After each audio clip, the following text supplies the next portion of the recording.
Annie Miller has just lost her job, with less than $100 left to her name, yet she spends $65 on the final movie ticket to keep a promise to her late father. Then she meets an old man shivering outside the theater, scammed out of his ticket after a 3-hour drive.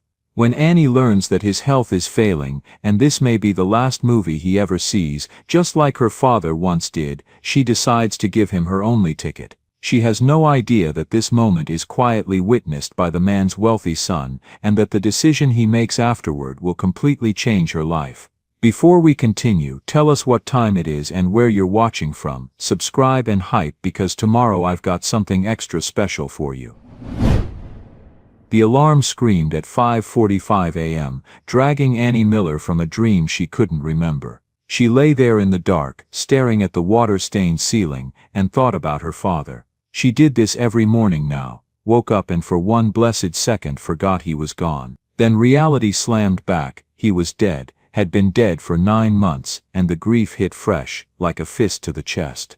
9 months, people said it got easier. They were liars. Her room was freezing, 10 by 12 feet of concrete and regret tucked behind an auto repair shop. $350 a month she could barely scrape together. Annie forced herself to sit up, her body protesting the cold. She pulled on yesterday's jeans, still wrinkled from sleeping in them 2 days ago, and the blue sweater that had been her mother's. When she wore it she could almost pretend they were still here. Almost. She stumbled to the tiny bathroom, turned on the tap. The water came out lukewarm at best, sputtering like it resented being awake this early too. Annie splashed her face, looked in the mirror, and saw her father's eyes staring back. Same brown, same shape, same tired sadness she'd seen in his face those last few weeks. "I miss you," she whispered to her reflection. To him. To the ghost that haunted every morning. "God, Dad, I miss you so much." Her phone buzzed on the sink. A text from her landlord, rent due Friday. Annie's stomach dropped. Friday. 4 days. She opened her banking app with shaking fingers. Balance, $163.17. Rent, $350. The math was simple, devastating. She was $186 short, and that wasn't counting food, or her phone bill, or the bus pass she'd need to keep looking for better work. But she had this job, this one job at Sonny's Diner that paid just enough to keep her head barely above water. If she could just hold on to it a little longer, just make it through this week, she'd get her paycheck Friday, and everything would be okay. Annie grabbed her thin jacket, not warm enough for October mornings, but it was all she had, and headed out. She tested the doorknob twice out of habit because the lock was loose and sometimes didn't catch. Then she started the 20-minute walk to Sonny's, head down against the wind, hands shoved deep in her pockets to keep them from going numb. The streets were mostly empty. A few delivery trucks rumbling past, an old man walking his dog. The guy who ran the convenience store, unlocking his front door, barely awake himself. Annie walked fast, trying to outpace her thoughts, but they followed anyway, persistent as her own shadow. What if Tom fires me? What if I can't pay rent? Where will I go? She'd already sold everything worth selling. Her laptop, got $200, barely covered last month's rent. Her mother's jewelry, another $150, bought groceries for 3 weeks. She had nothing left. Nothing except a body that could serve coffee and a smile she could fake when customers needed it. She reached Sonny's Diner at 6:32, 2 minutes late. Through the window she could see Tom standing by the register, arms crossed. He looked up at the wall clock, that old Coca-Cola one that had been there forever, then at her. Annie's hands started shaking. Not from cold, from dread. She pushed through the door. The bell dinged cheerfully, mockingly. Tom didn't smile, didn't move, just said, "Third time this month." "I'm sorry," the words tumbled out too fast. "The bus was running behind, and I left early, but there was traffic near." "Annie." His voice cut through her excuses like a knife. Quiet, tired. "Come here." She walked to the register on legs that felt like they might give out. Up close she could see how exhausted Tom looked, lines around his eyes, gray stubble he hadn't bothered shaving. Tom was a good manager, fair, never yelled, paid on time, which somehow made this moment so much worse. "I like you," Tom said, and Annie's heart sank because she knew what came after but. You work hard, you're kind to customers, you never complain, but, Annie's voice came out barely above a whisper, but I need someone who shows up on time, every time, not most times, every time. He pulled an envelope from under the register, white, business-sized. Her name written on it in his blocky handwriting. I've got Denise covering your section right now, and she's already stretched thin. I can't keep doing this. The envelope sat between them like a death sentence. Please. Annie hated how desperate she sounded. Hated the tears burning behind her eyes. Just let me work through the week. Just until Friday. I already called someone to cover your shifts. Tom interrupted. It's done. I'm sorry.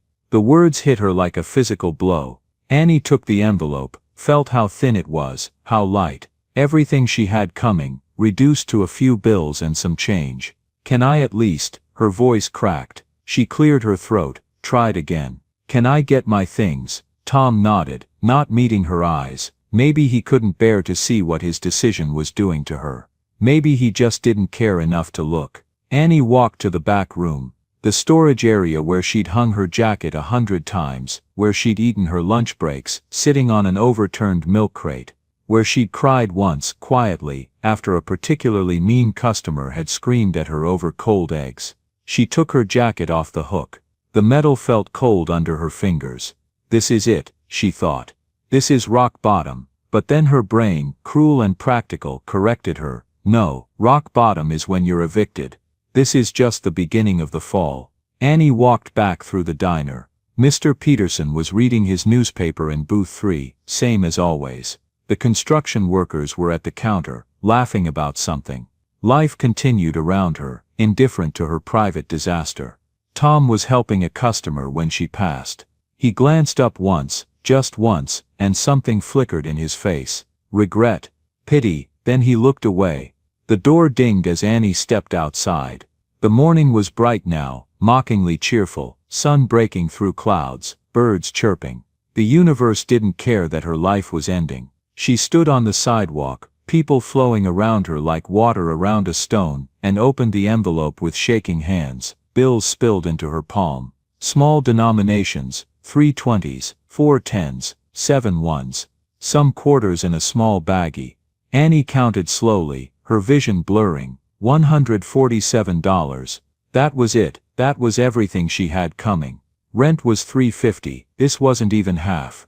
The tears came before she could stop them. Not loud, messy sobs, she wasn't going to give the world that satisfaction, but silent tears that streaked down her face while she stood there on the sidewalk, clutching fistfuls of bills that wouldn't save her. What do I do? What the hell do I do? She could call Aunt Marie in Phoenix. But Marie had 2 kids, and was barely making rent herself on a waitress salary. They hadn't talked since the funeral. Annie couldn't ask. She could what? There was nothing, no safety net, no backup plan, no rich relative or secret savings account. Just $147 and 4 days until eviction. Annie shoved the money back in the envelope, wiped her face roughly with her sleeve, and started walking. Not toward home. She couldn't face that empty room yet. Just walking, letting her feet carry her while her mind spun in useless circles. This is my fault. I should have woken up earlier. Should have left earlier. Should have no, that wasn't fair. She had left early. The bus really had been late. Bad luck, not bad choices. But when you're drowning, it doesn't matter if the water's fresh or salt, you're still drowning. Annie walked 3 blocks before she realized where her feet had taken her. The Majestic Theater. She stopped, staring up at the old building. 3 stories of faded brick and forgotten glory. The marquee was dark this early, but someone had put up a massive poster in the display case out front. The Wizard of Oz final screening before permanent closure Saturday, October 28th. 7:30 p.m. This is the last showing. Ever the word last was printed in red, so dark it was almost black, bold enough to hurt. Annie stared at it, and something shifted in her chest. Not hope, she was too empty for hope. But something. A memory trying to surface. She was 16, sitting in her father's truck. He was driving her to a friend's house, some party she'd been desperate to attend. See that theater? Her father had pointed at the Majestic as they passed. That's where I met your mother, really met her. Dad, you've told me this story like 100 times, Annie had said, not looking up from her phone. Have I? He'd smiled that patient smile he always had when she was being a bratty teenager. Well, it's worth repeating. Our second date. The Wizard of Oz was playing. Some special anniversary screening. Annie had been texting someone. She couldn't even remember who now. That night, watching her face light up when Dorothy opened the door to Oz, her father's voice had gone soft. That's when I knew. Knew what? Annie had asked, still not really listening. That I was going to marry her, that she was it. My person, my home. He'd glanced at Annie. Some moments change everything, kiddo. That was mine. That theater, that movie, that girl in the yellow dress who cried at the end. That was the moment my life really started. Annie had made some non-committal noise and gone back to her phone. She'd give anything now to go back to that moment. To put down the phone, to really listen, to tell him she understood, that she cared, that his stories mattered. But you can't go back. You can only drown in regret. Another memory, sharper, more painful. The hospital, 3 months ago. Her father's room smelled like antiseptic and death, though the doctors hadn't said that word yet. Stage 4 pancreatic cancer. No treatment options. Just time, and not much of it. Annie had been sitting in the plastic chair beside his bed, half asleep from exhaustion. She'd been there for 16 hours straight. Her father's eyes had opened suddenly, clearer than they'd been in days. Annie, I'm here, Dad. She'd grabbed his hand, squeezed tight. His hand was so thin now, bones like bird wings under papery skin. Listen to me. His voice was rough but urgent. The Majestic Theater, they're closing it soon. Dad, you need to rest. No. He'd squeezed her hand with surprising strength. If they do one last showing before they shut it down forever, I need you to go. For me. Annie had felt her throat tighten. Dad, you're going to be fine. We'll go together when you're better. Annie, he'd looked at her with those eyes that saw through every lie she'd ever told. I'm not getting better. We both know that. Don't say that. I need you to promise me. His voice had cracked. Promise me you'll go. You'll sit in that theater. You'll watch whatever they show. It has to be there. Not on TV, not at some other theater. There, where everything started for me. Annie's tears had started then. Hot and unstoppable. Why? Why does it matter so much? Because, he'd paused, choosing his words carefully. Because some places hold the best parts of us. The moments that define who we are. That theater holds the moment I became the man I am. The man who got to be your father. And I want you to sit in that space and understand. Understand that moments matter more than we think. That places matter. That promises matter. I don't understand. You will. He'd smiled so gentle it broke her heart. Someday you will. Just promise me. I promise, Dad. I promise. He'd closed his eyes then, satisfied. Good girl. My good girl. 2 weeks later he was gone. Annie stood in front of the Majestic Theater. Tears streaming down her face, staring at that poster. Saturday, October 28th. She pulled out her phone, fingers clumsy with cold and emotion. Searched Majestic Theater tickets. The website loaded slowly, ancient, barely functional. She clicked through to ticketing. Final screening. The Wizard of Oz general admission. Sold out. Her heart sank. But then, resale tickets available. She clicked. A list appeared, dozens of tickets being resold by scalpers and people who couldn't make it. $65, $85, $110, $135. Annie stared at the cheapest option. $65, upper balcony, partial view. She had $147 total. If she bought the ticket, she'd have $82 left. Not enough for rent. Not even close. This was insane. This was financial suicide. She just lost her job. She was 4 days from being homeless. She should be using every penny to survive as long as possible, to buy herself time to find another job, another solution, another miracle. But her father's voice echoed in her head. Promise me. And beneath that, something else he'd said. Different day, different conversation, but suddenly crucial. She'd been 12. They were at the grocery store. The woman ahead of them in line was fumbling with her wallet, close to tears. "I'm sorry," the woman had said to the cashier. "I thought I had enough. I need to put some things back." Her father had stepped forward. "How much is she short?" $18 and change. He'd pulled out a 20, handed it over. "Keep the change." The woman had cried, thanked him profusely. Her father had just smiled and said, "Pay it forward when you can." In the parking lot, Annie had asked, "Dad, why'd you do that?" "We're not rich." Her father had loaded groceries into their trunk, their old beat-up sedan that barely ran. "No, we're not, but she needed it more than we did." "But what if we need that money later?" He'd looked at her, really looked at her. "Kiddo, here's something important. When you can help someone, you should, even if it costs you. Especially if it costs you. That's when kindness really means something. Not when it's easy, when it's hard, when it might hurt you to do it. That's when it counts." Annie stared at her phone screen. $65 for a ticket she couldn't afford to a movie she could probably watch online for free. But it wasn't about the movie. It had never been about the movie. It was about the promise.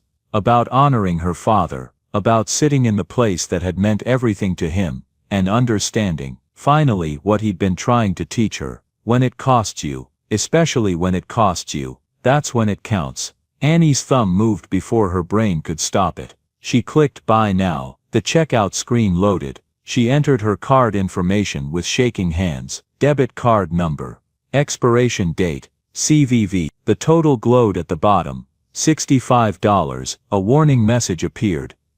"Are you sure? This purchase will leave your account balance at $82.17. Yes." She was sure, or she wasn't, but she was doing it anyway. Annie hit confirm purchase. The screen went white, loading. For a terrible moment, she thought it might decline, that she'd entered something wrong, that the universe was giving her one last chance to come to her senses. Then purchase confirmed. Your ticket has been sent to anniemiller428@gmail.com. Annie stared at the confirmation, until the screen went blurry. She'd done it. She'd just spent nearly half her remaining money on a movie ticket. She was either honoring her father's memory, or committing financial suicide. Probably both. She walked to the convenience store on the corner, legs moving on autopilot. Inside, she bought the cheapest sandwich she could find, $3.49, and a small bottle of water, $4.78 total. The cashier didn't look at her face, just scanned the items, took her money, handed back the change, 22 cents. She had $77.22 left to her name. Annie sat on the curb outside the store and unwrapped the sandwich. White bread, processed cheese, thin slices of turkey, that looked more gray than pink. It tasted like cardboard and regret. She ate half, saved the other half for dinner, or maybe breakfast tomorrow. She'd have to make it last. Then she pulled up the ticket on her phone. Majestic Theater, The Wizard of Oz, final screening, October 28, 2023, 7:30 p.m. Balcony, row M, seat 18 ad, Mit 1 Saturday, 5 days from now, 5 days to survive on $77, 5 days to figure out what happened after that, 5 days until she kept her promise. "I'm coming, Dad," Annie whispered to the phone screen, to the ghost of her father, to herself. "I don't know if this is right or if I'm being stupid, but I'm coming, just like I promised." A woman walked past, glanced at Annie sitting on the curb talking to herself, and hurried away. Annie didn't care. For the first time since her father died, she felt like she was doing something that mattered. Not something practical, not something smart, but something true. And if she ended up homeless because of it, well, at least she'd have kept her promise first. Tuesday morning, Annie woke up with a plan. She'd hit every business within walking distance, face to face, show initiative, be memorable. By Tuesday evening, she'd been to 18 places, not hiring. Try next month. You're overqualified. We'll call if something opens up. Annie walked until her feet blistered, until the October cold seeped into her bones, until the sun set, and she had to admit defeat. She came home to her cold room, and ate 4 crackers for dinner, lay in bed staring at the ceiling, pulled out her phone, and looked at her father's contact photo, him smiling, arm around her at her college graduation. Back when he was healthy, back when there was time. "I'm trying, Dad," she whispered. "I'm really trying." Her phone battery was at 7%. She'd have to choose soon, keep it charged for job calls, or let it die, and save the electricity money. She plugged it in, chose hope over savings. That night, she couldn't sleep, just lay there doing math in her head. $73 left, rent due in 3 days. Even if she got a job tomorrow, she wouldn't get paid in time. The math didn't work, there was no solution. At 2 a.m., she gave up on sleep, and pulled up her father's old voicemail, the one she'd saved from last year, back when everything was normal. "Hey kiddo, just calling to check in. Hope work's going well, love you, call me back when you can." His voice, still there, still real even though he wasn't. Annie played it 3 times before she could breathe normally again. Wednesday was worse. Library computers, 27 job applications sent, 0 responses. The librarian gave her a pitying look when they closed at 6 p.m. Annie pretended not to see it. On the walk home, she passed the Majestic. Couldn't help it, it was on the way. The poster glowed under streetlights. 3 more days. Annie stopped walking, just stood there staring at the theater. Remembered her father's story about meeting her mother here, about love at first sight in front of a movie screen, about moments that change everything. "I wish you were here," she said to the building, to her father's ghost. "I wish I could ask you if I'm doing the right thing, if buying that ticket was honoring you, or just being stupid. I wish." She stopped. Wishing didn't change anything. But standing there, looking at the place her father had loved, Annie felt something shift. Not peace exactly, more like acceptance. She'd made her choice, right or wrong, she'd see it through. Thursday, the landlord called. "Annie, rent's due tomorrow." "I know, I'm working on it." "How much do you have?" The question sat heavy between them. Annie closed her eyes. $70. Silence on the other end. "Then I can give you until Wednesday. 5 extra days. After that I have to rent to someone else." "I'm sorry. Thank you." Her voice cracked. "Really, thank you."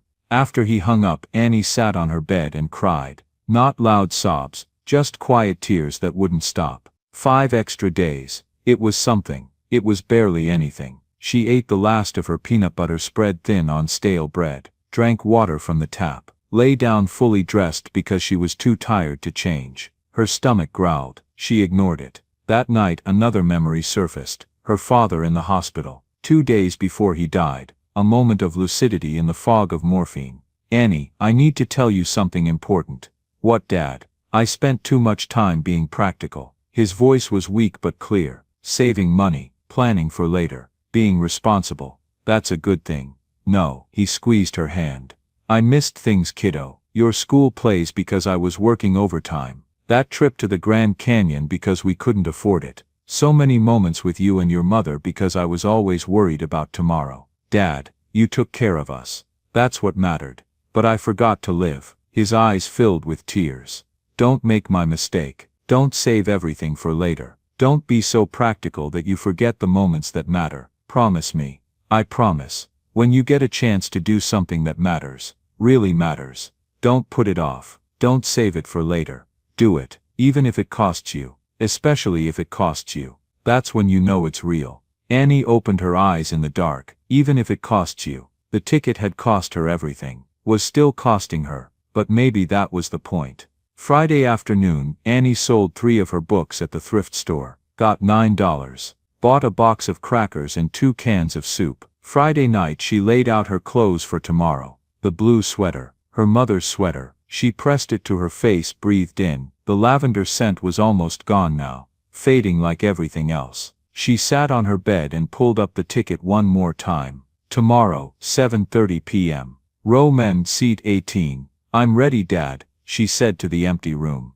"I don't know what happens after this, but I'm ready." She lay down and for the first time all week fell asleep without crying. Saturday arrived, gray and cold, threatening rain. Annie woke at noon, couldn't go back to sleep. Her stomach was twisted in knots. Nerves, grief, hunger, everything mixed together until she couldn't separate one feeling from another. She showered using the last of her shampoo, put on the blue sweater, her cleanest jeans, looked at herself in the mirror. Dark circles under her eyes, too thin, pale, but wearing her mother's sweater, with her father's eyes looking back at her, she felt like maybe she was carrying them both with her. "For you, Dad," she said to her reflection. "This is all for you." The afternoon crawled by. Annie tried to eat something, 3 crackers, but her stomach rejected them. Tried to read, tried to rest. Finally gave up and just sat at her folding table staring at the wall waiting for time to pass. At 6 p.m. her phone buzzed.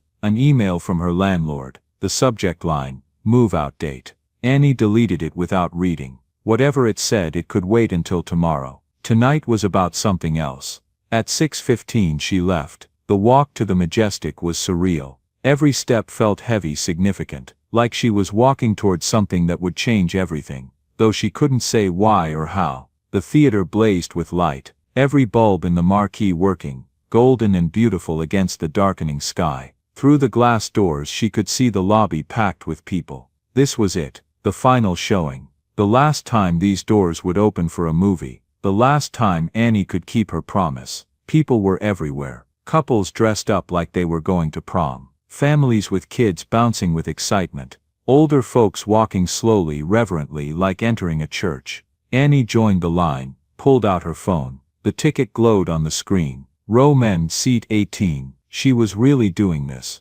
The line moved slowly. She didn't mind. Let the anticipation build. Let herself feel every moment. She was maybe 15 people from the entrance when she saw him. An old man standing off to the side, not in line, just standing there, slightly hunched, holding a piece of paper. He was talking to a staff member, young woman in a theater polo. Something was wrong. Annie could tell from their body language. The staff member shaking her head, the old man's face falling, him holding out the paper again, desperate. "I'm sorry, sir." The staff member's voice carried over the crowd noise. "This ticket isn't valid, but I bought it online." The old man's voice cracked. "I have the confirmation email, sir. The barcode doesn't exist in our system. I think you've been scammed." The old man stared at the paper like it had betrayed him. No, I drove 3 hours. I left at 4 o'clock. A security guard appeared. Young guy, apologetic but firm. "Sir, I need you to step aside. You're blocking the entrance." The old man looked at the line of people watching him. His face flushed red, embarrassed, devastated. "I'm sorry," he said. "To everyone. To no one. I didn't mean to cause trouble." He walked down the steps, each one seeming to take enormous effort, but he didn't leave. Just sat on the bottom step, off to the side, still holding his worthless piece of paper. Annie watched him sit there, hunched over, alone. The line kept moving, 10 people ahead of her now. She looked at the old man, at his carefully pressed slacks, his clean white shirt, his shoes, old but polished to a shine. He'd gotten dressed up for this, had driven 3 hours, had been looking forward to this night, and now he was sitting on cold concrete while everyone else went inside. 8 people. Annie's hands started trembling. She looked at her phone, at her ticket, the ticket that had cost her $65 she couldn't afford, the ticket that was supposed to help her keep her promise to her father. 6 people. The old man hadn't moved, just sat there staring at his fake ticket, looking lost. 4 people. Annie thought about her father, about all the laters that had piled up, about how he'd said to do things that mattered, especially when they cost you. 2 people ahead. Her father's voice in her head, when you can help someone you should, especially if it costs you. 1 person. Annie looked at the old man, looked at her phone, looked at the theater entrance, so close now she could see inside, red carpet, vintage posters, the glow of the lobby. Then she stepped out of line. "Miss," the staff member called. "Everything okay?" Annie didn't answer. Her feet carried her down the steps, her brain screaming that this was insane, that she'd given up everything for this ticket, that her father would understand if she just went inside, kept the promise the way she'd planned. But her feet kept moving. She stopped in front of the old man. He looked up, confused. "Yes." Annie's mouth was dry. "What time does the movie start?"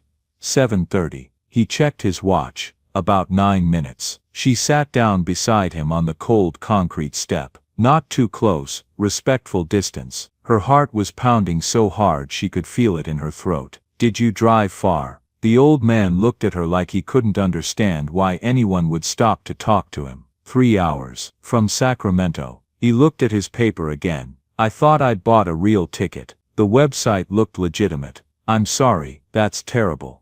My own fault. He tried to smile, failed, should have been more careful. They sat in silence. The last few people trickled into the theater. The staff member was checking her watch. Final call. I'm Walter, the old man said suddenly, extending his hand like they were at a business meeting instead of sitting on theater steps. Walter Hayes. Annie Miller. She shook his hand. Weak grip. Papery skin. Warm despite the cold. You should go in, Annie. Walter gestured toward the theater. Don't miss the show because of me. I have a few minutes. She didn't know why she was stalling. Didn't know what she was waiting for. Yes, she did. She just didn't want to admit it yet. Why did you drive 3 hours? She asked. Walter's expression shifted, softened, broke. My wife and I, we saw The Wizard of Oz here. 1962, our second date. His voice got quiet.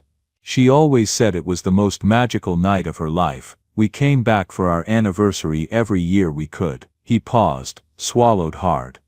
She passed away last February. Cancer. When I heard they were doing one final screening before closing forever. He looked at the theater, at the glowing marquee. I wanted to be here one more time. Feel close to her again. Honor her memory. Annie felt her chest crack open. Felt her father's presence so strongly it was like he was sitting right there beside her. I'm so sorry about your wife.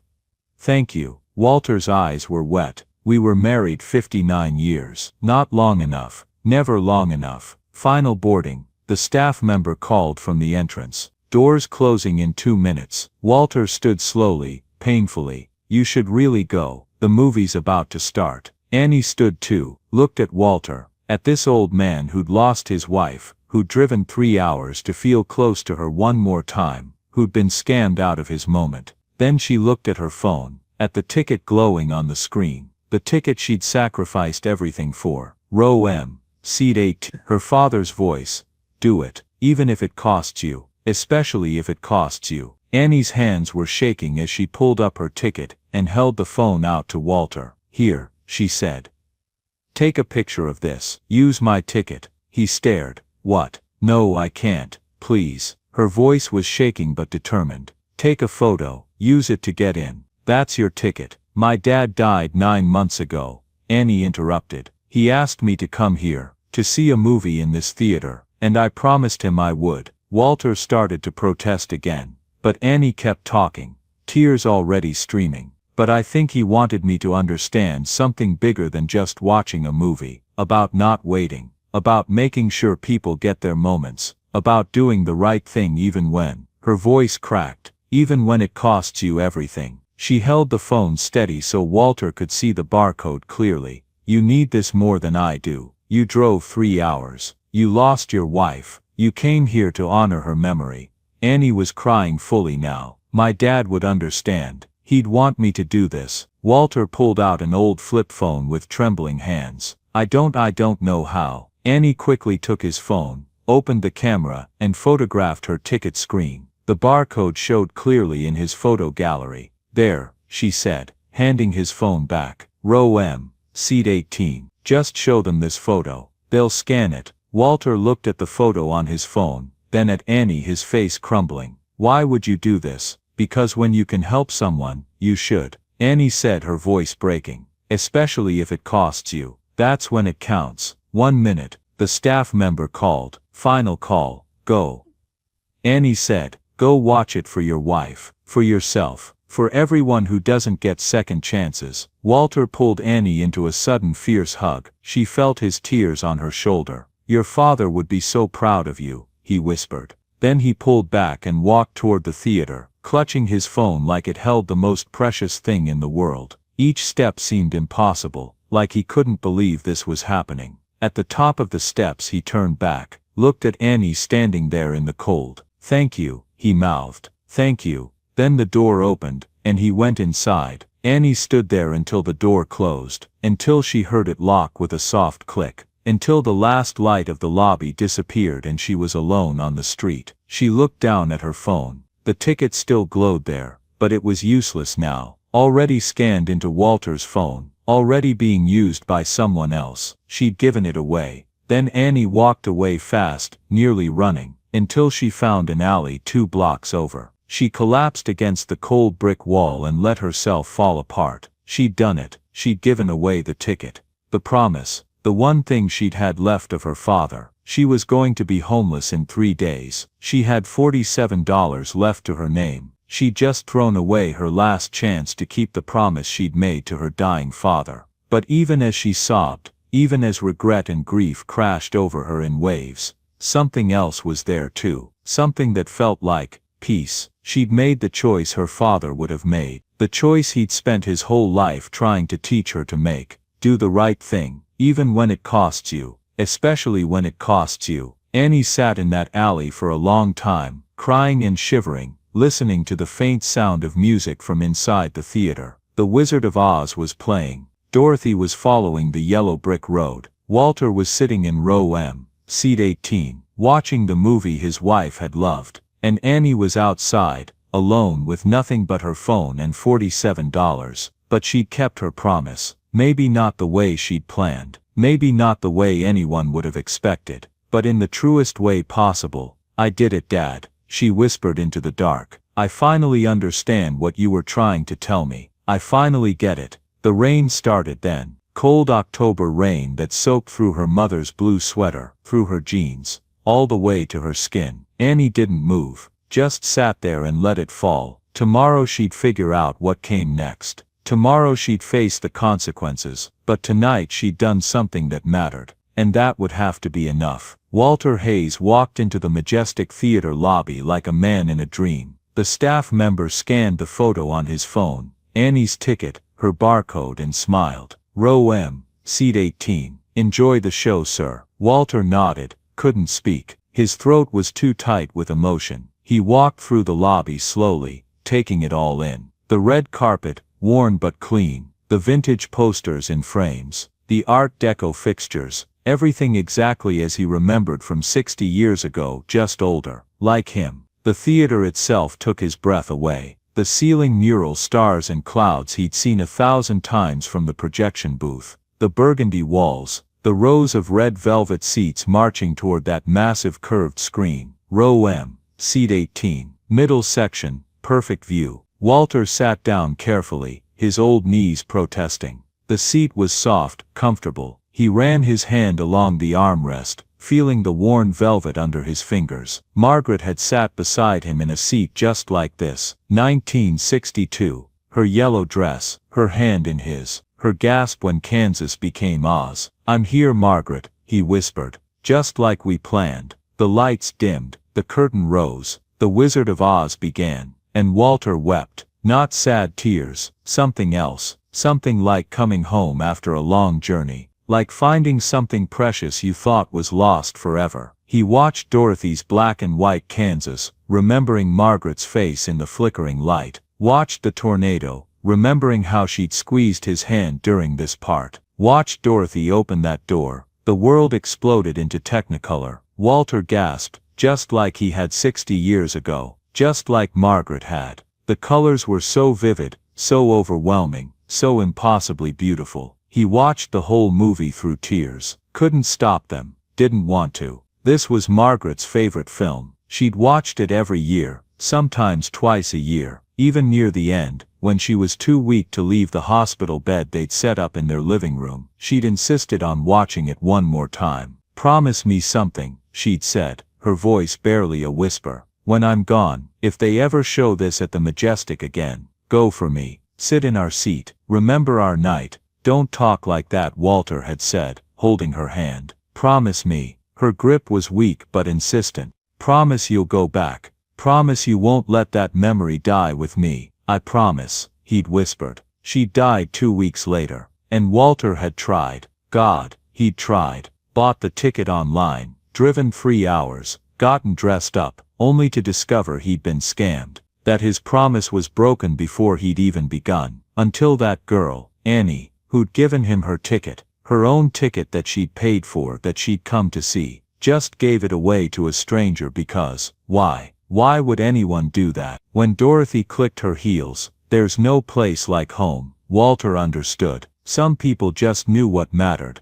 just understood that kindness and sacrifice were worth more than personal gain. Annie was one of those people. Margaret would have loved her. The credits rolled, the lights came up slowly. Around him people were crying, applauding, holding each other. Walter sat there for a long moment, not ready to leave, not ready to let go of this feeling. "Thank you, Margaret," he whispered. "Thank you for loving this movie, for loving me, for giving me 61 years of home." Finally he stood and made his way up the aisle. His knees ached, his back protested, but his heart felt lighter than it had in a year.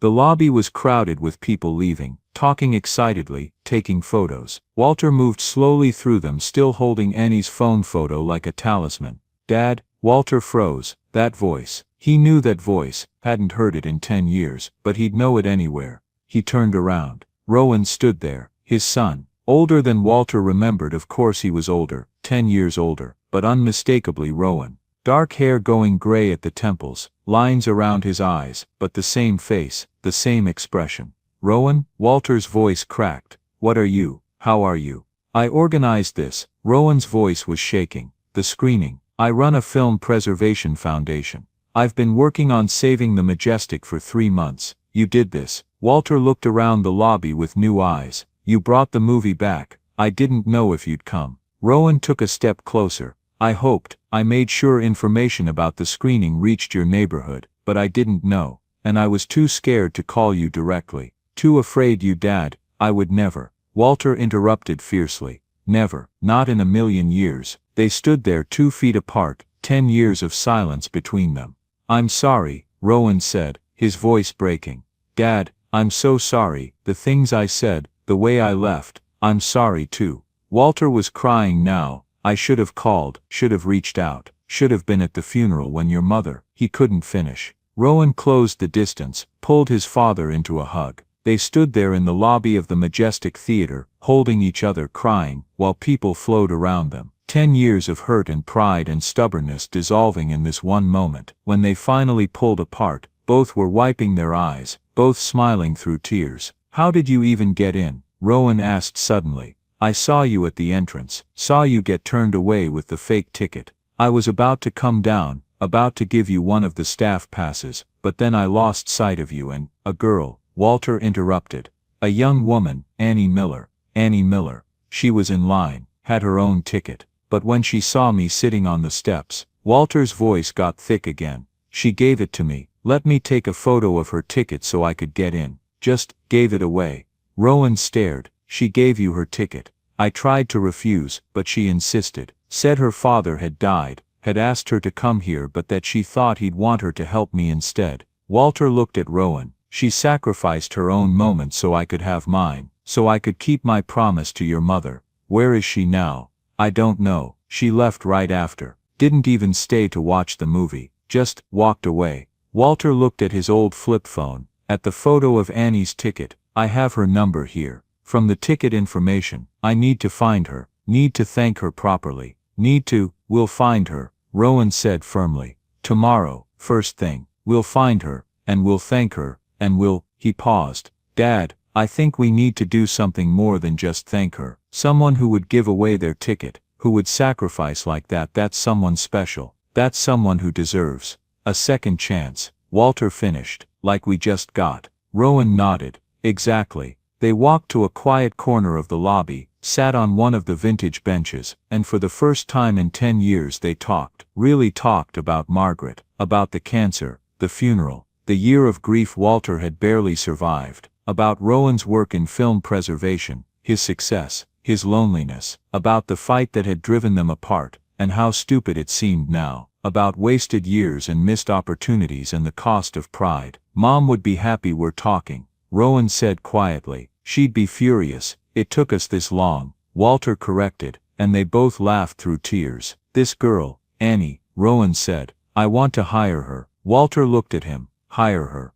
I'm reopening the Majestic. Not just this one screening, I'm going to save it completely, turn it into a revival house, and I need someone who understands what places like this mean. Someone who would sacrifice their own moment to give someone else theirs. That's exactly the kind of person this theater needs. She might not want, then I'll convince her. Rowan said, we'll convince her. Together. Walter smiled. Together. I like the sound of that. They sat there until the theater staff started cleaning up, turning off lights, locking doors, then they walked out together, father and son, into the cold October night. Can I drive you home? Rowan asked. I'd like that, Walter said. I'd like that very much. As they walked to the parking lot, Walter looked back at the Majestic one more time. The marquee was still lit, blazing gold against the dark sky. He thought about Margaret, about promises kept, about the girl who'd made it all possible. Tomorrow they'd find Annie Miller. Tomorrow they'd give her the second chance she'd given them. Sunday morning, Annie woke up sick. Her throat was raw, her head pounded, chills racked her body, consequence of sitting in the rain for over an hour last night, then walking home soaked through. She'd made it back to her room around 11 p.m., stripped off her wet clothes, crawled into bed, and shivered until sleep finally took her. Now sunlight stabbed through her thin curtains. She groaned, pulled the blanket over her head. She still had her phone at least. That was something. She checked it. 10:15 a.m. 3 missed calls from an unknown number. A text message from the same number.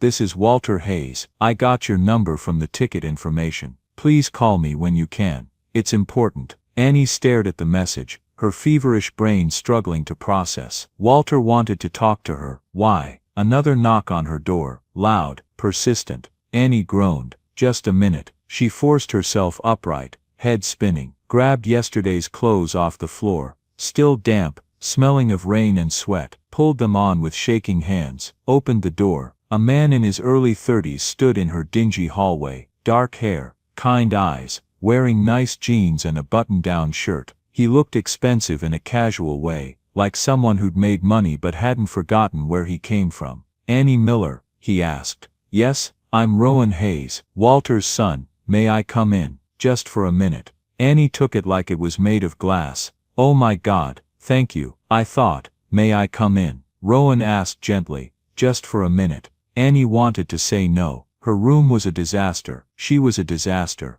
But she nodded, stepped aside. Rowan entered, looking around without judgment, took in the bare walls, the folding table, the narrow bed, the reality of poverty laid out in 10 by 12 feet. First he said, my father wanted me to thank you. He said what you did last night was the kindest thing anyone's done for him in years. Annie's throat tightened. How is he? He's wonderful. Actually, he's better than wonderful. Rowan's face lit up. We hadn't spoken in 10 years, Annie. 10 years because of a stupid fight that neither of us could figure out how to take back. He sat in her only chair without asking. She perched on the edge of her bed, but last night, he was at that theater. And I was there too. I organized the whole screening. I run a film preservation foundation. It was supposed to be the final event before we closed the Majestic forever. Wait, Annie interrupted, confused. You organized it. You're not just Walter's son.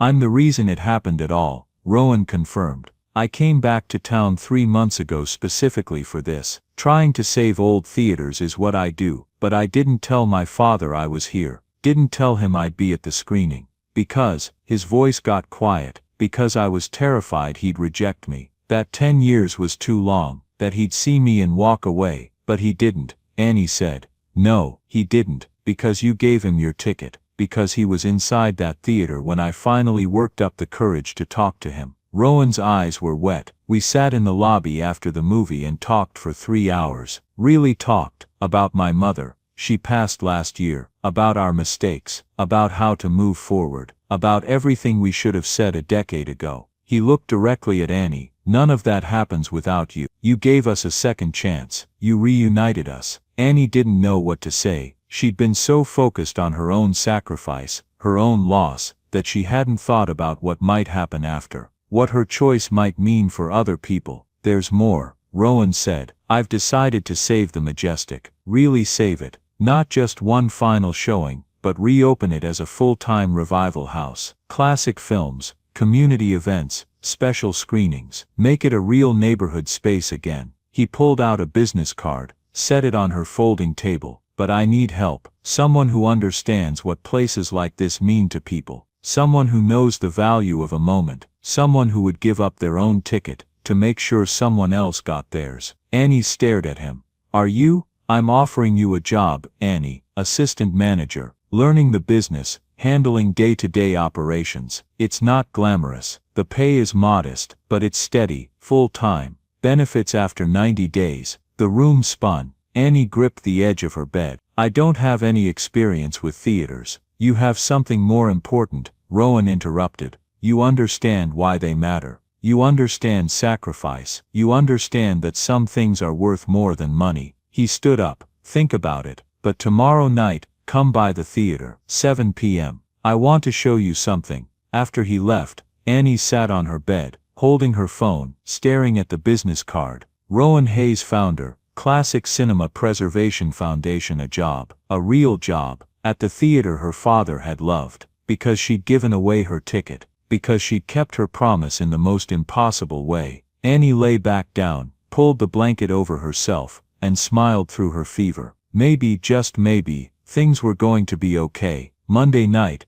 Annie stood outside the Majestic at 6:55. She'd spent all day in bed, sweating through her fever, drinking water from the tap, letting her body recover. But as evening approached, she'd forced herself up, showered, put on clean clothes. The theater looked different without the crowd. Quieter, more intimate, like a church between services. Annie pushed the door. It opened silently. Hello? Back here. Rowan's voice echoed from inside. She walked through the empty lobby, past the silent concession stand, where popcorn had been popping just 2 nights ago, past the vintage movie posters in their frames, through the door marked Theater 1, and stopped. The theater was breathtaking. The Art Deco ceiling mural, faded but still visible, showed stars and clouds and mythological figures, dancing across a midnight blue sky. The walls were decorated in burgundy and gold geometric patterns. The seats marched in perfect rows toward a massive curved screen. Everything worn,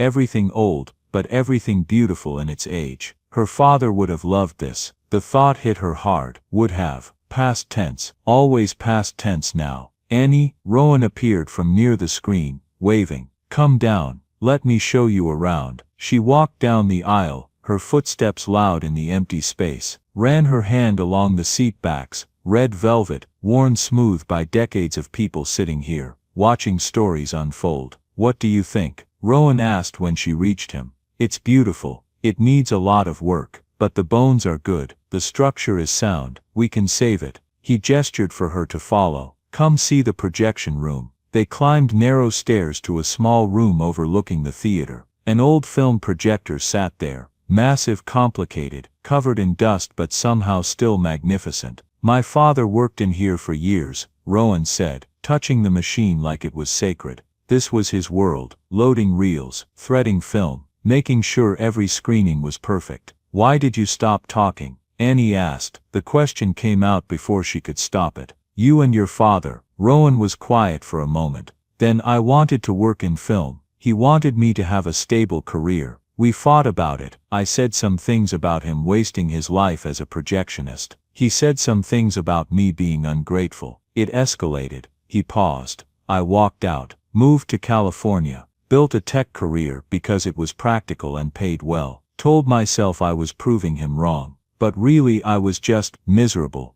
When did you get into film preservation? 5 years ago. I'd made enough money to do whatever I wanted, and I realized what I wanted was to save places like this. Places my father had loved. Places that mattered. He smiled sadly. My therapist said I was doing his work without talking to him. That I was trying to honor him from a distance because I was too afraid to do it in person. And last night he was in that theater because you gave him your ticket, and I finally had the courage to talk to him, to apologize, to listen. Rowan's voice cracked. You gave us that, Annie. You gave us a second chance. Before Annie could respond, footsteps echoed from below, someone entering the theater. That's my father, Rowan said. I asked him to come. They went downstairs. Walter stood in the lobby, dressed neatly, his face lighting up when he saw Annie. Annie, he moved forward, took both her hands in his. His grip was stronger than it had been Saturday night.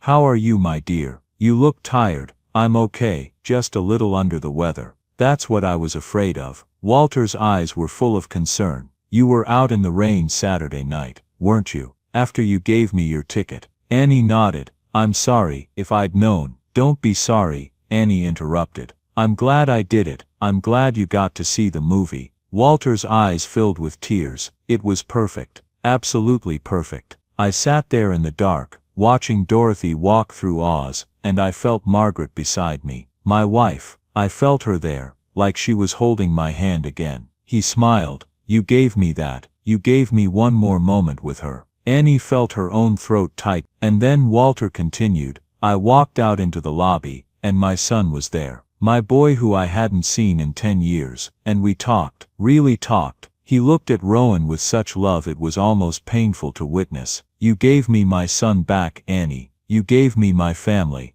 I just gave you a ticket, Annie said, voice breaking. You gave us hope, Walter said firmly. You showed us that second chances exist, that kindness matters, that sacrifices, real sacrifices can change everything. Rowan stepped forward. Before you decide about the job, I want to show you something. He led them to a back office, pulled a dust cover off a smaller projector. 16mm, still works perfectly, and I happen to have a 16mm print of The Wizard of Oz. Annie's breath caught. You're kidding. You missed your screening Saturday night, Rowan said. I thought maybe I could give you a private one, just you, and the theater, and the movie your father wanted you to see. I can't accept. Please, Walter interrupted. Let us do this. You gave me my moment. Let us give you yours. Annie looked between them. These two men, reunited because of a choice she'd made without thinking. A choice that had cost her everything, and somehow given her more than she could have imagined. Okay, she whispered. Yes, thank you. 20 minutes later, Annie sat alone in row G, seat 12. The perfect seat, Walter had told her. The one his wife had loved. Not too close, not too far, right in the center of everything. The lights dimmed slowly, gently. The projector whirred to life with that mechanical sound, clacking and whirring and somehow alive, real, organic in a way digital projection could never be. The screen lit up. The Wizard of Oz began, and Annie, who had seen this movie a dozen times on TV and computers and tablets, who thought she knew every scene by heart, found herself gasping at the opening shot, because this was different, this was real. The black and white Kansas looked bleaker than she remembered. Dorothy's loneliness more palpable, the tornado more terrifying, everything more vivid, more present, more there on the enormous curved screen. And then Dorothy opened the door. The world exploded into technicolor. Annie gasped out loud, couldn't help it. The colors were so bright, so overwhelming, so impossibly vibrant, that tears sprang to her eyes immediately. She understood, finally understood why her father had insisted it had to be in this theater, on this screen, in this space, because it mattered, the size mattered, the sound mattered, the sound mattered. The darkness around you, and the light in front of you, and the history soaked into every surface, it all mattered. This wasn't just watching a movie, this was experiencing something bigger than yourself. Annie watched Dorothy meet the Munchkins, watched her follow the yellow brick road, watched her make friends, the Scarecrow, the Tin Man, the Cowardly Lion, watched them learn about courage and heart, and home. And when Dorothy stood in front of Glinda and said, "There's no place like home," Annie understood that too. Home wasn't her cold room, wasn't the apartment she was about to lose, wasn't any physical place. Home was this feeling, this connection, this understanding that she was part of something bigger, that her choices mattered, that sacrifice meant something, that love, real love, was about giving, not taking. Her father had known that, had tried to tell her, had made her promise to come here not just to see a movie, but to understand what he'd learned too late. That moments matter, that people matter, that sometimes the most important thing you can do is give up what you want so someone else can have what they need. When the final notes of Over the Rainbow played and the credits began to roll, Annie sat there crying. Not sad tears, something else, something like catharsis, like understanding, like finally getting the lesson her father had spent his whole life trying to teach her. The lights came up slowly. Rowan and Walter appeared at the end of her row. "Well?" Rowan asked softly. Annie wiped her face, smiled through her tears. "When do I start?" The next 6 weeks were a blur of activity. Annie started work the following Monday. Rowan showed her around properly. The storage rooms, the electrical panels, the ancient heating system that needed constant attention. Taught her how to work the register, how to check inventory, how to handle the vintage projector, though he insisted she learn the digital one first. Walter showed up Tuesday morning with a box of donuts. "Thought you might need breakfast," he said, beaming. He started coming every day after that. Couldn't do heavy lifting, bad back, bad knees, but he could consult, could tell stories about how things used to work, could point out problems before they became disasters. "That door sticks in humid weather," he'd say. Or "check the fuse box in the basement, third breaker from the left tends to trip." Or "the projection room gets hot in summer. You'll need fans." Annie took notes, learned, absorbed everything like a sponge. Within 2 weeks Rowan secured funding from a preservation grant. Within 3, contractors started work. The Majestic was coming back to life. Annie's role grew naturally. She started helping Rowan plan the programming for reopening. "What about community events?" she suggested during one meeting. "Kids programs, senior matinees with discounted tickets, make it a real neighborhood space." "I love that," Rowan said, making notes. "What else?" "Partner with schools. Offer educational screenings, classic films with discussion guides." Rowan looked up from his notes. "You're really good at this." Annie felt her face flush. "I'm just thinking about what I would have wanted, what would have made places like this matter when I was growing up." "That's exactly what we need," Rowan said. The work was hard, long hours, physical labor mixed with planning and problem solving, but it didn't feel like work. It felt like building something, like being part of something bigger than herself. For the first time since her father died, Annie felt like she had purpose. Then came the first real crisis. 3 weeks in, Annie arrived to find water pooling in the lobby. A pipe had burst somewhere in the walls overnight. By the time the contractors found the source, water had seeped into the wall cavities, threatening mold. The contractor delivered the bad news. "We need to tear out this whole section, replace insulation, repaint." 2-week delay, $15,000. Rowan went pale. "We don't have $15,000 in the budget."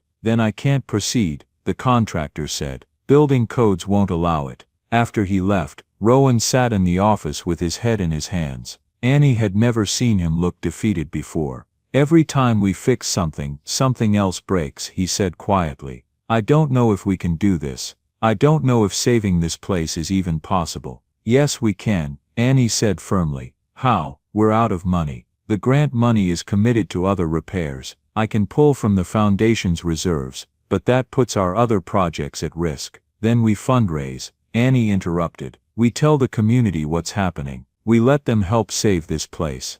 "It's not that simple." "It is that simple." Annie sat down across from him. "Rowan, this theater matters to people. Look at Saturday night.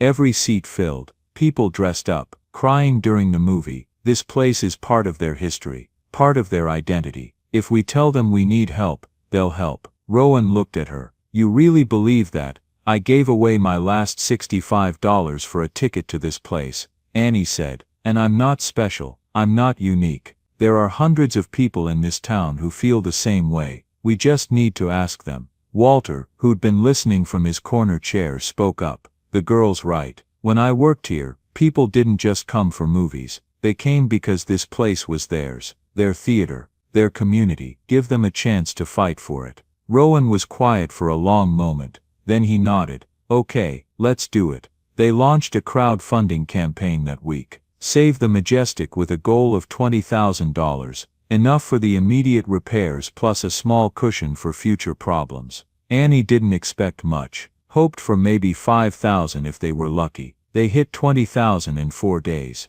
By the end of the week they'd raised $43,000. People donated $10, $50, $100, left comments. "My grandparents had their first date here. I saw Star Wars here in '77, changed my life. This place needs to exist for my kids." Annie read every comment, cried over most of them. This was what her father had meant. This connection, this community, this proof that places could matter. that shared experiences could bind people together, that some things were worth fighting for. The repairs continued. The water damage was fixed, new wiring installed. The ceiling mural, gorgeous Art Deco stars and clouds, underwent restoration by a specialist from Los Angeles. Annie watched it come back to life, color by color, and felt like she was watching hope being painted onto canvas. By mid-December, the transformation was nearly complete. New burgundy carpet, restored red velvet seats, the mural gleaming, sound system updated but period appropriate. Even the marquee had been refurbished, every bulb working blazing gold against winter evenings. Annie stood across the street one night, just looking. 6 weeks ago, she'd been sitting on a curb with $77, no job, and no future. Now she was staring at a restored theater that was partly hers, partly everyone's, partly proof that sacrifice could lead to something beautiful. Rowan appeared beside her. "You did this. We all did this." "No." His voice was firm. "You started it. You gave away your ticket. You reunited me with my father. You showed all of us, what really matters. Everything else came from that moment." Annie felt tears prick her eyes. "I just did what my dad would have done." "Then your dad raised an extraordinary person." They stood in comfortable silence, watching the theater glow. "Opening night is January 15th. Rowan said, 3 weeks. "You ready?" Annie smiled. "Ready." January 15th arrived cold and clear, the kind of winter night where stars seemed impossibly bright. Annie reached the Majestic at 4 p.m. 3 hours early. She couldn't help it. Nervous energy had her up at dawn, triple-checking lists, imagining everything that could go wrong. Rowan was already there, dressed up in actual slacks and a blazer. He looked nervous too. "Sound system is perfect," he said without preamble. "Projectionist arrives at 6. Staff briefing at 6:15. Doors at 6:45. We're ready." "You don't sound convinced." "I'm terrified," Rowan admitted. "What if nobody shows up? What if something breaks? What if—" "Stop," Annie interrupted gently. "It's going to be perfect." Walter arrived at 5, wearing a suit Annie had never seen before. He looked distinguished, proud, like a man about to witness something he'd been waiting his whole life to see. "Big night," he said, smiling so wide it looked like his face might split. "Huge night," Annie agreed. "You nervous? Terrified?" "Good," Walter said. "Means you care." By 6:30, a line had formed outside. Annie watched through the lobby windows as it grew. Families, couples, old folks who remembered, young people curious about the restoration. At 6:45 they opened the doors. People flowed in, eyes going wide as they took in the restored lobby. The gleaming concession stand, the vintage posters, the red carpet, everything old made new again, while still feeling timeless. Annie stood by the entrance, greeting people. "Welcome to the Majestic. Enjoy the show." Every person who walked through seemed to feel it. The history, the care, the love that had gone into saving this place. At 7:25, Rowan asked Annie and Walter to join him in the theater. Every seat was full, 300 people, a sold-out show. Rowan stepped onto the small stage in front of the screen. "Good evening." His voice was steady despite his nerves. "Thank you for coming to the Majestic's reopening." The applause was thunderous, sustained. People stood up, clapping, some crying. Rowan waited for it to die down. "This building has stood for 85 years. It's seen countless films, countless moments,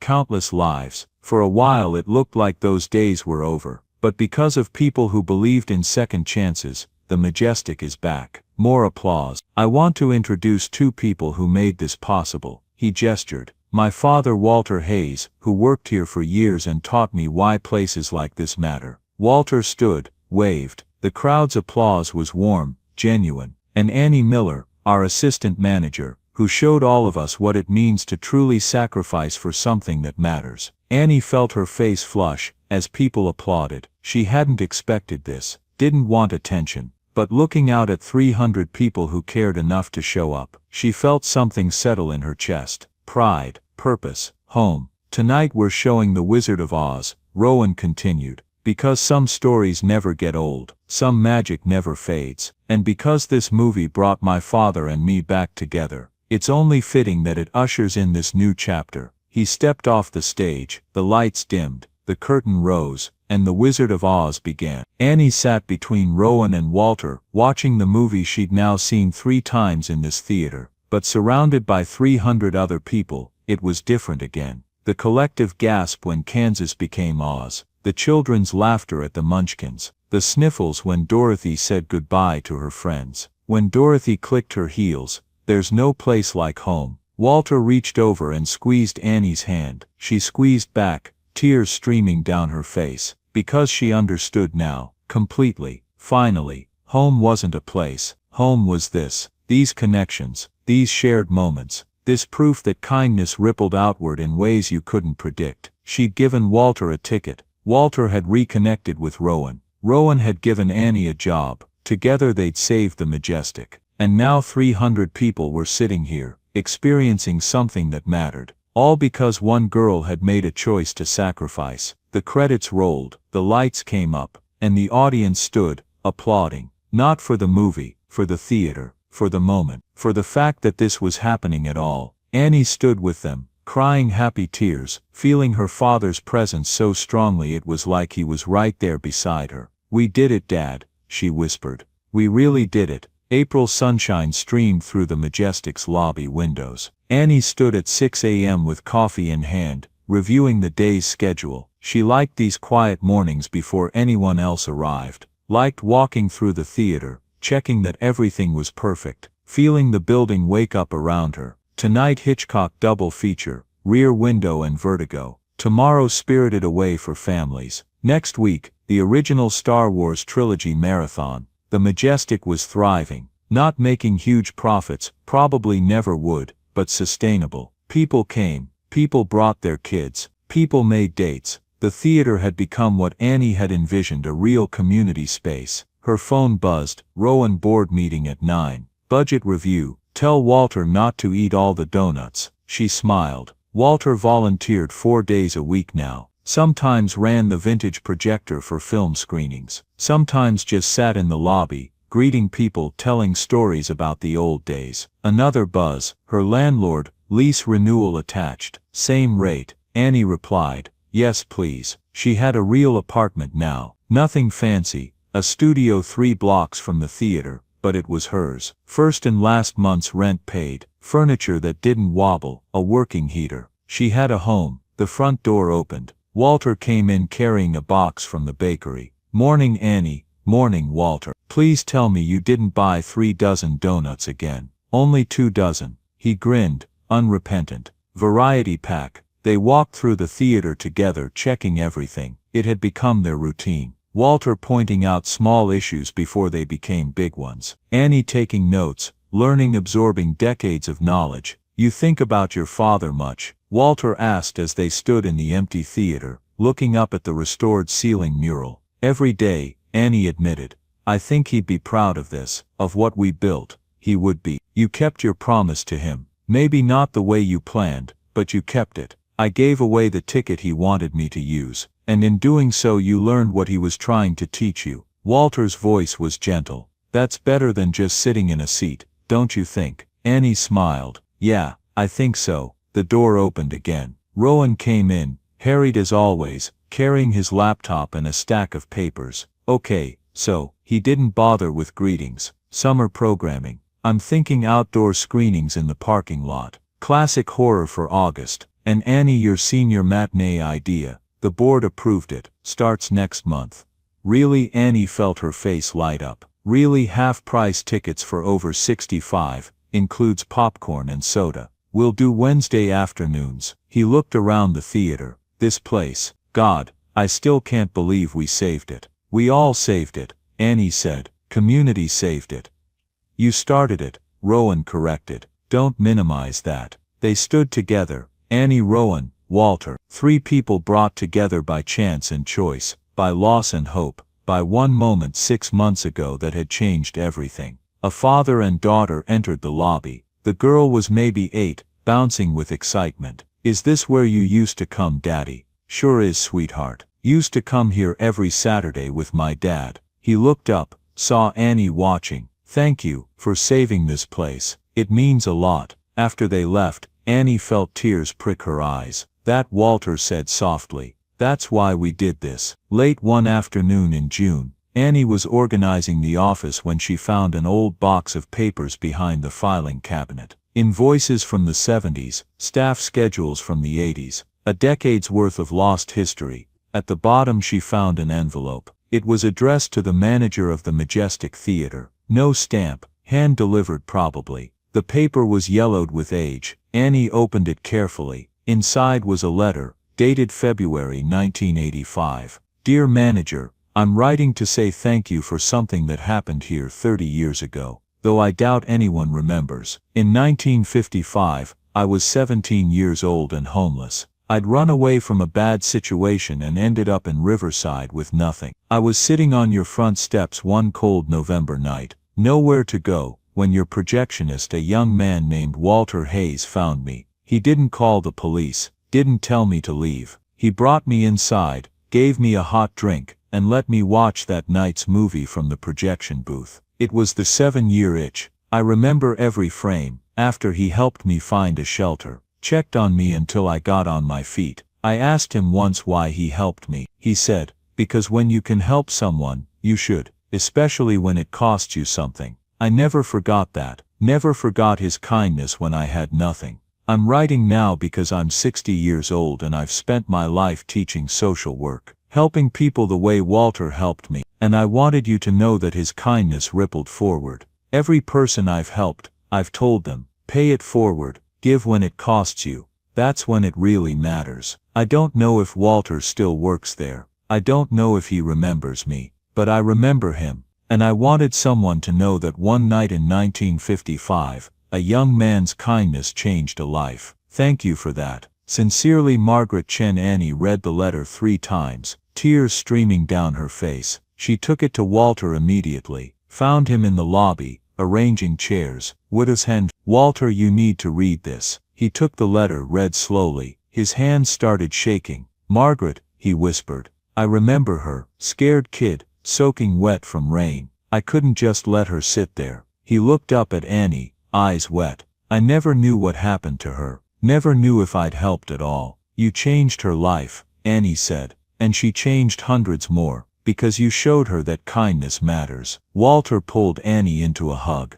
Like you showed me, like you showed all of us. October returned. 1 year since that Saturday night that changed everything. Annie stood outside the Majestic on a cool evening, watching families arrive for the special screening. The Wizard of Oz, of course. Anniversary showing of the night the theater reopened. Walter appeared beside her, moving slower these days but still sharp. 1 year, he said. Feels like yesterday and forever ago. I know what you mean. You ever regret it, giving away that ticket? Annie thought about it, really thought about it. She thought about the panic of having no money, the fear of being homeless, the desperation of those 5 days between buying the ticket and giving it away. Then she thought about everything that had come after. The job, the purpose, the community, the proof that one choice, one sacrifice, could ripple forward in ways you couldn't imagine. No, she said honestly, I don't regret it at all. That night I gave away everything I had, and somehow I ended up with more than I'd ever dreamed of.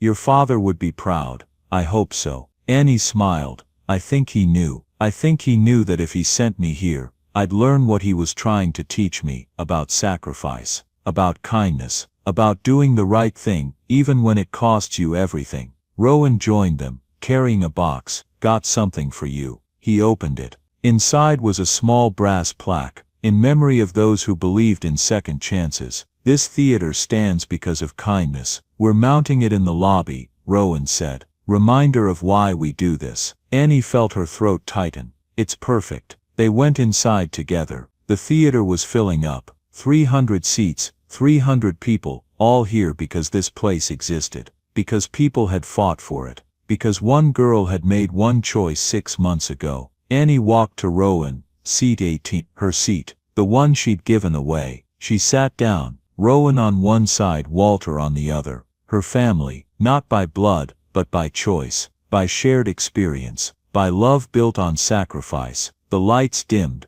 the curtain rose, the Wizard of Oz began, and as Dorothy opened that door and Kansas became Oz, Annie felt her father's presence so strongly, it took her breath away. "There's no place like home," Dorothy would say at the end.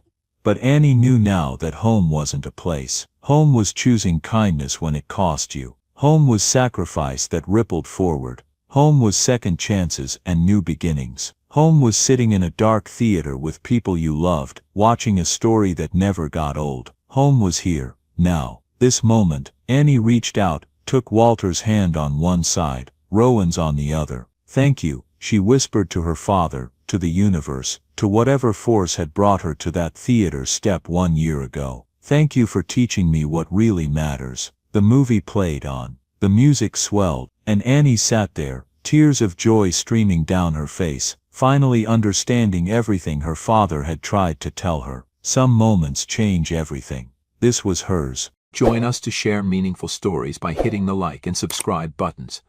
Don't forget to turn on the notification bell to start your day with profound lessons and heartfelt empathy.